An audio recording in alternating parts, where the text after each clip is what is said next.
A ver. Bueno, entonces tenemos, dijimos, Primera de Juan 5, 1, 21. Muy bien. La fe que vence al mundo. ¿Lo tenés?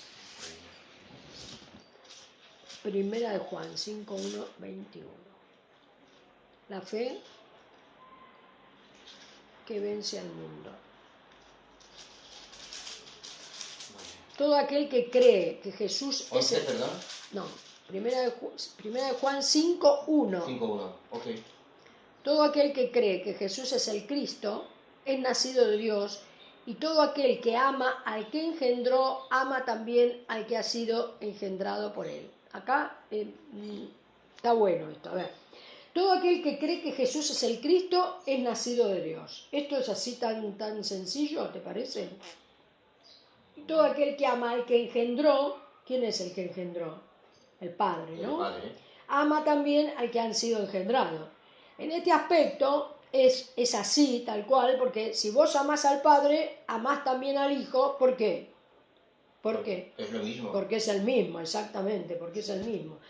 Pero dice, todo aquel que cree que Jesús es el Cristo es nacido de Dios. ¿Judas creía que Jesús era el Cristo?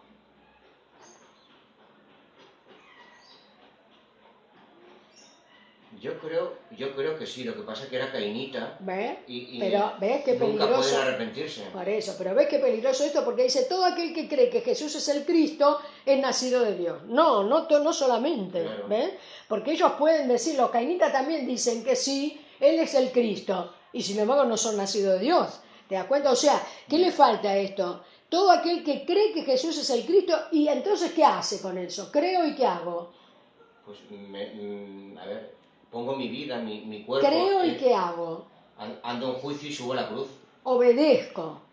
Yo no puedo decir yo creo en Jesús, porque todo el mundo dice sí, yo creo en Dios. Ahora hay que ver si obedecen a Dios, hay que ver si viven en juicio. ¿Te das cuenta? Entonces, todo aquel que cree que Jesús es el Cristo y vive en juicio sería y nació de nuevo o obedece al Señor, es nacido de Dios. Y todo aquel, por lo tanto, que ama al que engendró, ama también al que ha sido engendrado por él.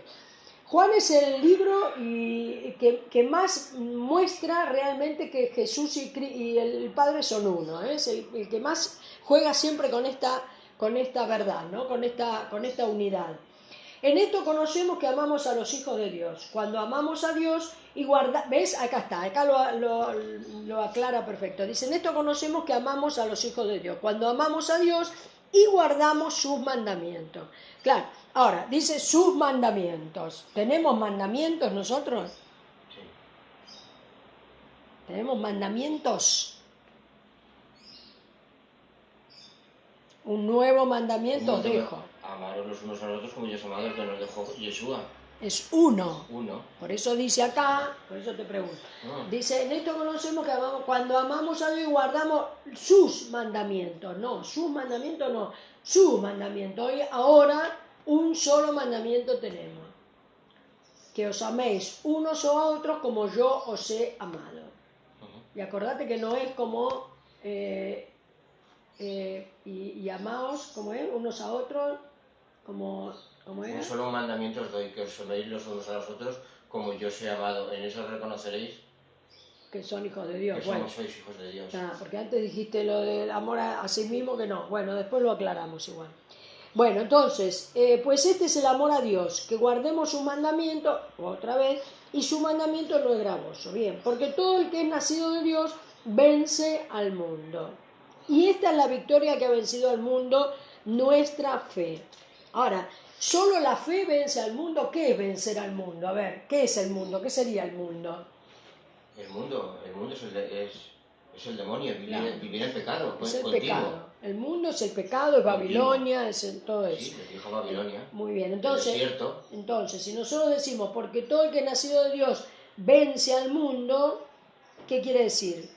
Que el que es nacido de Dios, ¿qué hace? ¿Vence al mundo cómo? Si yo digo, sí, como yo soy una hija de Dios, venzo al mundo. ¿Esto es así tan sencillo? No. ¿Cómo lo venzo al mundo? Pues reconociendo que eres un pecador y subiendo a la cruz. Muy bien, si no, no hay forma, de no hay, forma ningún, continua, no hay ningún negocio con el Señor. día a día. Y entonces esta es la victoria que ha vestido al fondo. Nuestra fe, pero nuestra fe no alcanza.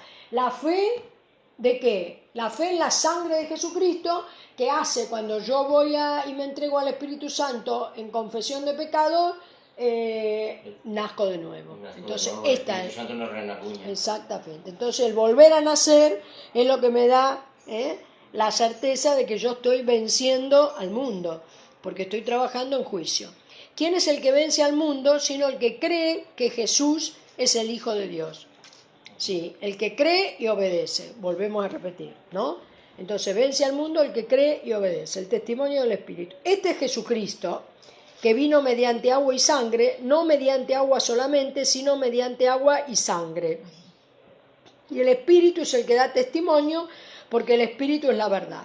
¿Qué es el Espíritu? El Espíritu Santo, ¿verdad? Porque tres son los que dan testimonio en el cielo, dice el Padre, el Verbo y el Espíritu Santo. ¿Quién es el Verbo? La palabra. Jesús, ¿no? El Padre, el Verbo y el Espíritu Santo, claro, la palabra y el Espíritu, muy bien. Estos tres, ¿ves que Él es el que habla siempre? Estos tres son uno, dice Juan, y está bien. Y tres son los que dan testimonio en la tierra, el Espíritu, el agua y la sangre, estos tres concuerdan. ¿Por qué dice el agua y la sangre? Cuando murió Jesús, ¿qué pasó? Cuando lo mataron, ¿qué pasó? Cuando le clavaron en la lanza, pues tiró... sacó, que salía ¿qué? Salía sangre y luego salía agua. Agua y sangre, muy bien, ahí está. Entonces, estos tres concuerdan, dice también. Si recibimos entonces el testimonio de los hombres, mayor es el testimonio de Dios, porque este es el testimonio con que Dios ha testificado acerca de su Hijo, ¿no? Cuando Dios dijo, este es mi Hijo en quien tengo complacencia, o sea, Él testificó de su Hijo, ¿no? El que cree en el Hijo de Dios tiene el testimonio en sí mismo.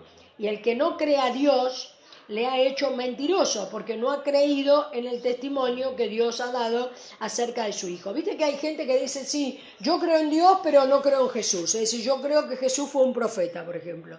Y entonces, ¿se puede creer en Jesús si no creemos? ¿Se puede creer en Dios si no creemos en Jesús? No. Unas religiones que se basan en el Antiguo Testamento. Y además, porque Jesús, ¿qué dice? Yo soy el camino, nadie llega al Padre si no es por mí. O sea que si no es por a través de Él, no se puede llegar al Padre. Entonces, si vos decís, no, Jesús no es Dios, yo no estoy creyendo en Dios, estoy creyendo en el Dios de este mundo, a lo mejor. Por eso, ¿ves qué diferencia? Ahí hay una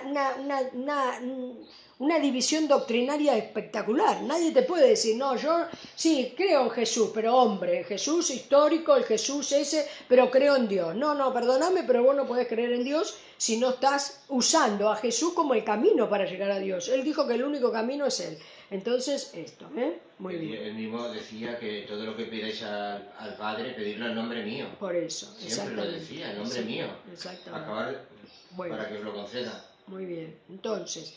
el que cree en el Hijo del Hombre tiene testimonio en sí mismo, el que no cree, Dios le ha hecho mentiroso porque no ha creído en el testimonio que Dios ha dado acerca de su Hijo. Y este es el testimonio que Dios nos ha dado, vida eterna, y esta vida está en su Hijo. O sea que el testimonio que nos da es lo que nos deja también como herencia. Cuando nosotros entramos en Cristo, ¿qué es lo más grande que nos da Cristo? Esto que dice, ¿no? Esto que dice lo del Padre, la vida eterna. Nosotros no vivimos por larga vida, sino por la promesa de la vida eterna. Es un gran mito el tema de la larga vida, ¿no? La gente cree un ídolo terrible que tenemos que tener larga vida, como que tenemos que tener una salud física ejemplar, como ¿qué es más importante que tener salud física? La vida eterna. Y además, sí, muy bien, la vida eterna. Y además, ¿qué? Yo estoy enferma en el hospital, entonces digo, quiero sanarme, pero ¿qué es más importante que yo me sane físicamente? Estar en paz, estar con el Espíritu Santo. Claro, que yo lo tenga a Él, porque vos podés tener salud física, pero no tenerlo a Dios y no te sirve de nada la salud física. Entonces la gente no entiende por qué es un ídolo la salud física. No, yo quiero tener salud, pero primero querés tener al Espíritu Santo, entrar en arrepentimiento y después va a venir la salud física. Y si quiere el Señor, y si no quiere, no vendrá, porque esto es así, ¿no? Nosotros no, porque mirá lo de Pablo también. Más que Pablo, que era un elegido, y sin embargo Pablo dijo, tenía un aguijón en la carne y le pidió al Señor que se lo sacara y le dijo, bástate mi gracia, ya está, no. porque en tu debilidad se fortalece, entonces Él se fortalece. Entonces no, Dios no sana a todo el mundo, no, esto no es lo importante es la vida eterna, no la larga vida. Entonces el que tiene al Hijo tiene la vida y el que no tiene al Hijo de Dios no tiene la vida. Claro, esto es así, y sobre todo la vida eterna. Muy bien. 13. Estas cosas os he escrito a vosotros que creéis en el nombre del Hijo de Dios, para que sepáis que tenéis vida eterna y para que creáis en el nombre del Hijo de Dios. Volvemos a repetir lo mismo. No solamente que creéis en el nombre del Hijo de Dios, sino que hacéis las obras de Dios, ¿no? Si no hacemos las obras de Dios, por más que digamos que creemos, nos va a decir Él, ¿por qué me dice Señor, Señor, si yo no te conozco, ¿no? Muchos dicen, sí, yo creo. Muy bien, y esta es la confianza que tenemos en Él, que si pedimos, ahí está lo que vos decís, alguna cosa conforme a su voluntad, Él nos oye. Y si sabemos que Él nos oye en cualquiera cosa que pidamos, sabemos que tenemos las peticiones que le hayamos pedido. Este 15 se corresponde con el anterior, ¿no? La confianza que tenemos en Él es que si pedimos cualquier cosa conforme a su voluntad, Él nos oye. ¿Cuál es su voluntad? A ver. Porque si nosotros sabemos cuál es la voluntad, vamos a saber pedir. Porque si no, nos podemos confundir. Porque dice, si sabemos que Él nos oye, en cualquier cosa que le pidamos, sabemos que tenemos las peticiones que le hayamos pedido. ¿Esto es así?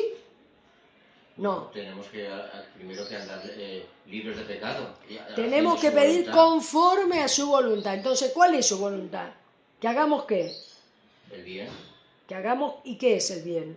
Pues, sus obras, que estemos en sus negocios, en sus asuntos. O sea, el Señor quiere realmente que nosotros le pidamos, por ejemplo, que pidamos entendimiento, que pidamos sabiduría, que pidamos poder espiritual para someter a la criatura vieja, que pidamos más fe, esto es lo que Dios quiere que pidamos, entonces conforme a eso nos va a dar. Si nosotros estamos en juicio, seguramente todo lo vamos a... Ahora, si nosotros vamos y le decimos, Señor, tu palabra dice que todo lo que yo te pida me vas a dar, entonces yo quiero una casa nueva, dame la casa. No, esto no está conforme a la voluntad del Padre, porque las peticiones son espirituales. Por eso Él bendijo tanto a Salomón, que le pidió sabiduría para poder gobernar ese pueblo. Él dijo, no me pediste ni larga vida, ni riqueza, ni nada, entonces ahora te doy todo. Porque es lo que decimos siempre, ¿cuándo Dios nos va a dar todo? Cuando estemos muertos, cuando ya no nos interese nada, entonces Él a lo mejor te da todo. ¿Te das cuenta? Pero si nosotros estamos pensando...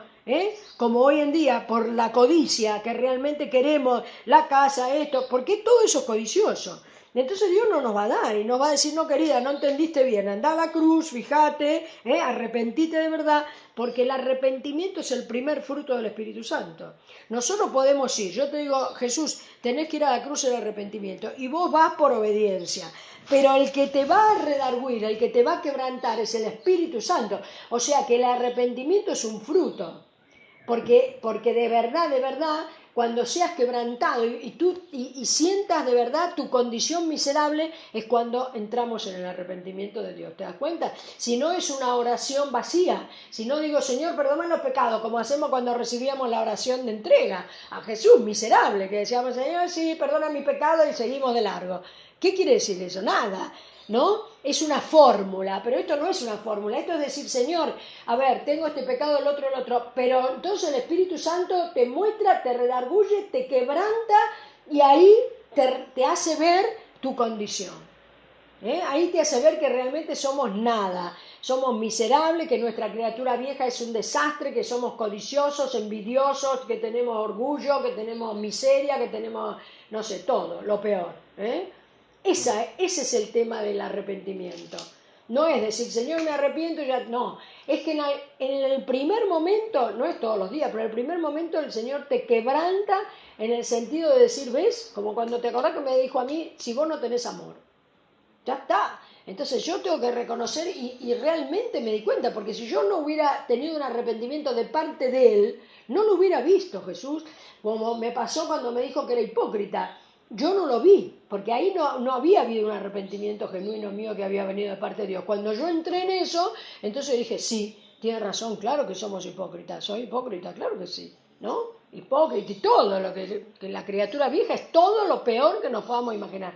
Yo y esto lo puedo ver claramente porque creo que fui totalmente quebrantada por el Señor. Si no, vuelvo a repetir, el arrepentimiento es el primer fruto del Espíritu Santo. No lo podemos hacer como un trámite, como hacemos todas las cosas. Es porque ahora empezamos a aprender que la doctrina no es un trámite, que en la iglesia apóstata lo vivíamos como un trámite. La entrega a Jesús es un trámite. Entonces yo ya creo, no, la conversión es un proceso. La persona, no, porque yo te diga, recibí a Jesús en tu corazón, además perverso y engañoso, recibí a Jesús, ya está. No, la conversión es un proceso, no estamos convertidos cuando recién llegamos al Señor. ¿Te das cuenta? Porque el Señor empieza a trabajar. Entonces es un proceso la conversión. A que viene conforme al arrepentimiento. Por eso digo, a veces decimos, pero yo no tengo el fruto. Sí, empezamos a vivir en un gozo, en una alegría, en una paz, aunque tengamos muchos problemas, ¿no? Esto nos está mostrando que estamos realmente teniendo fruto del Espíritu y que estamos siendo convertidos. Exactamente. Pero que esto no es tan, viste, de un momento, ya está. No, esto es basura, es miseria. Pensar que todo ya está, ¿viste? Entonces es terrible cómo engañamos a la gente. Muy bien. Entonces, sabemos ahora cuáles son las cosas que si le pedimos, Él nos va a dar, que son las que estén conforme a su voluntad. Por eso tenemos que pedirle mucho entendimiento de la palabra, mucha sabiduría, mucho poder espiritual para someter a la criatura. Tenemos que ser sabios para orar, sabios para orar. Entonces decirle, Señor, muéstranos qué tengo que pedirte, hasta eso. A ver, Señor, ¿qué es lo que corresponde que te pida? Y entonces ahí nos metemos. Y siempre, por supuesto, orar los unos por los otros, sí. Y también que nos meta en su amor, ¿no? En este amor del servicio, de perdón, en su amor, porque no es cualquier amor el amor de Él. Entonces esto también es importante. Muy bien. Entonces, si alguno, el 16, si alguno viere a su hermano cometer pecado que no sea de muerte, mirá qué interesante esto, pedirá y Dios le dará vida. Esto es para los que cometen pecado que no sea de muerte. Hay pecado de muerte por el cual yo no digo que se pida. ¿Cuál crees que puede ser un pecado de muerte? Dios me reveló, porque yo la verdad que no lo veía tampoco. Digo, que nunca aprendí que hay un pecado de muerte. ¿Cómo no? Pero nosotros tenemos la clave con el pecado de muerte. De muerte, pues utilizar su... Los que cometen pecado de muerte, los que no sean de muerte. Hay pecado de muerte por el cual esta es la clave, yo no digo que se pida. ¿Por quién no tenemos que pedir nosotros? ¿Por quién no tenemos que pedir? Tenemos que hablarle a todo el mundo, pero ¿por quién no tenemos que pedir? No los vamos a conocer, pero no podemos orar. ¿Por quién? Por los cainitas. Por los cainitas. Nosotros no podemos pedir, Señor, redarguye a los cainitas. ¿Te acordás que un día dijo Julián, ¿y por qué el Señor no los perdona? ¿Por qué no los perdona? Porque es semilla cainita, ¿no? ¿Por qué no los perdona? Porque son cainitas. ¿Pero por qué? Pues porque son hijos del ¿Pero por qué no los perdona? Porque son hijos del demonio. Pero está bien, pero ¿por qué no lo perdona? ¿Por qué no te perdona? Porque ellos nunca se arrepentirán. Exactamente, porque no hay arrepentimiento. Nunca hay arrepentimiento. Entonces, a mí creo que hoy me reveló Dios esto, el pecado de muerte por el cual no se puede pedir, es el pecado del no arrepentimiento. ¿Te das cuenta? Porque si vos no entras en arrepentimiento, estás en pecado delante de Dios y estás mostrando que sos un cainita. Esto la iglesia apóstata no lo entiende. Fíjate qué importante. Una persona que esté muriendo, esto es muy controversial, pero a mí me lo reveló el Señor, esto lo escuché, pero me lo reveló el Señor, lo escuché de Elías, pero me lo reveló el Señor, si no, yo lo dejo ahí porque no. Una persona que esté en el último momento de su vida y que nunca escuchó hablar de Cristo y se arrepiente, ¿se salva o no? Sí. Se salva, ¿por qué? Bueno, porque es hijo de Dios, porque se ha arrepentido. Porque se ha arrepentido, de verdad. por más que él no conozca a Cristo, fíjate vos, y a mí, voluntad. Claro, y a mí me dijo la otra vez, no, pero si no conoce a Cristo no se puede salvar. Sí, se salva, porque la diferencia, Por esto es la diferencia entre nosotros y los cainitas, es el arrepentimiento. Entonces ese puede no haber conocido nunca a Jesús por lo que fuera, a Cristo, no importa, pero el tipo se arrepiente, entonces está mostrando que es un elegido, es un hijo de Dios. Entonces ese se va a salvar, por los pelos, pero se va a salvar, porque se arrepintió. Por eso es tan importante, ¿ves? Por eso tenemos que ir a la cruz, a ver, se me reveló de tal manera Jesús que la importancia realmente de la cruz y del arrepentimiento, por esto. Porque si nosotros no podemos de verdad ser quebrantados por el Espíritu Santo, y a lo mejor tenemos remordimiento, pero nunca experimentamos el quebrantamiento, estamos en peligro. ¿Te das cuenta? Porque, y Dios quiere que nos que vayamos en juicio, porque por eso, porque lo único que nos diferencia de los cainitas es el arrepentimiento. ¿Te das cuenta? Porque podemos ser hijos de desobediencia hasta último momento, estar sin Dios. Pero en el último momento nos arrepentimos y ya está, somos hijos de desobediencia, vivimos toda la vida como los cainitas, pero no somos cainitas. ¿Te das cuenta? Porque nos arrepentimos. Entonces, esta es la importancia, por eso es tan importante, por eso dice la Iglesia Apóstata, bueno, podemos tener la misma Biblia, pero no es la misma doctrina. ¿Te das cuenta? Porque nosotros, claro, pero si ellos no tienen la palabra de la simiente de Caín, evidentemente el arrepentimiento para ellos es menor. Es decir, sí, te dicen hay que arrepentirse, pero vos sabés que realmente no lo toman en serio, ¿no? Nos van cada día a la cruz y le dicen a la gente, no, el Espíritu Santo te va a sacar de la droga, del alcohol, el Espíritu Santo, no el psicólogo, el psiquiatra. Me explico, no tomes pastillas, anda al Espíritu Santo en arrepentimiento. No lo dicen esto. ¿Por qué? Porque esto el diablo lo cegó. Evidentemente, porque el diablo, claro, lo que quiere es que no se sepa que esta es la diferencia abismal entre los hijos de Dios y los hijos del diablo, y que los hijos del diablo existen. Y que él existe, el diablo existe, porque me parece que la mayor maravilla del diablo es hacerle creer a todo el mundo que él no existe, ¿no? Porque vos no podés pelear con un enemigo invisible. Y entonces si él no existe, y viste que la gente se ríe y te dice, pero anda, que el diablo, ¿te das cuenta? Es la jugada más maestra que ha hecho, hacerle creer a la gente que él no existe, que somos unos tontos, nos olvidamos que va a creer en el diablo, somos grandes, ¿no? Mirá qué maravilla, ¿eh? Entonces ve cómo se te revela impresionantemente a partir de la simiente cainita, es impresionante cómo te cambia la doctrina, ¿no? Sí. Cambia todo. Hace ver casi toda la palabra de otra forma. Y la importancia de verdad del arrepentimiento. Por eso te digo, tenemos que insistir con ese tema porque, claro, eso es lo que nos diferencia absolutamente de los hijos del diablo, ¿eh? Bien, entonces, toda injusticia es pecado, pero hay pecado no de muerte. Sabemos que todo aquel que ha nacido de Dios no practica el pecado. Bueno, ¿esto es cierto o no? Mucha gente no sube a la cruz, entonces viven en el pecado continuo.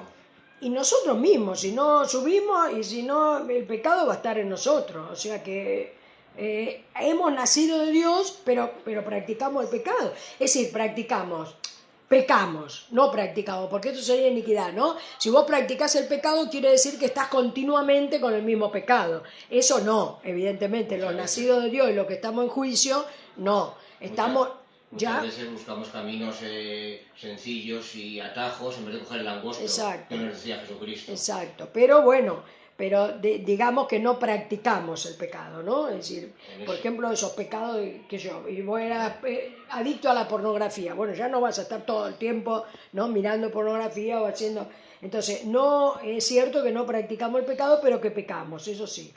Pues aquel que fue engendrado por Dios le guarda y el maligno no le toca. Bueno, el maligno no nos toca, digamos que no nos puede, no puede triunfar sobre nosotros, claro que no, porque ya Cristo lo venció, pero que nos quiere tocar, que nos quiere amenazar, que nos habla, que todo, sí, todo el tiempo, ¿no? Pero bueno, entonces sabemos que somos de Dios y el mundo entero está bajo el maligno, sí, pero sabemos que el Hijo de Dios ha venido y nos ha dado entendimiento para conocer al que es verdadero y estamos en el verdadero, en su Hijo Jesucristo. Este es el verdadero Dios y la vida eterna. O sea, su Hijo Jesucristo, Yeshua, que es el Padre, que es el Hijo y que es el Espíritu Santo, ¿no? Entonces, hijitos, mirá vos, ¿no? Dice él, este es el verdadero Dios y la vida eterna. Hijitos, guardaos de los ídolos. ¿Por qué dirá hijitos, guardaos de los ídolos?